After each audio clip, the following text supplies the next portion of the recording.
Magandang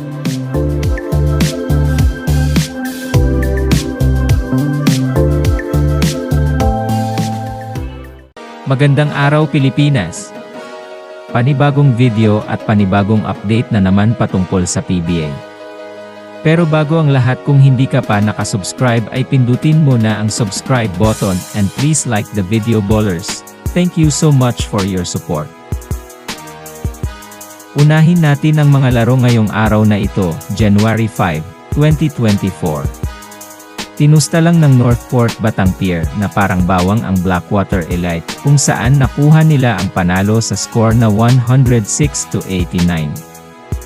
Isang impresibong laro ang pinangunahan ni Joshua Munzon, na may kartadang 20 points, 4 rebounds, at may 4 assists. Ngayon, nakabalik na muli ang Northport sa playoffs, dahil kumpirmadong pasok na sila sa playoff picture. Ngunit ang Blackwater Elite naman ay tuluyan ng laglag sa playoffs, at going to Boracay na.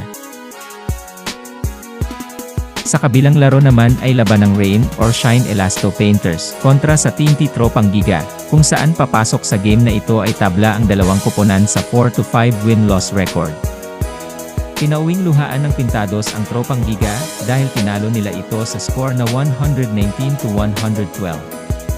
Ang Rain or Shine ay nakaligtas sa 50-point PBA debut ni Raller Hollis Jefferson, at upang palawigin ang kanilang winning streak sa 5. Pinangunahan ni Demetrius Treadwell ang Elasto Painters, na may malaking double-double na 25 points, sa 10 of 14 shooting, para sumabay sa game-high na 24 points, at 4 na assists.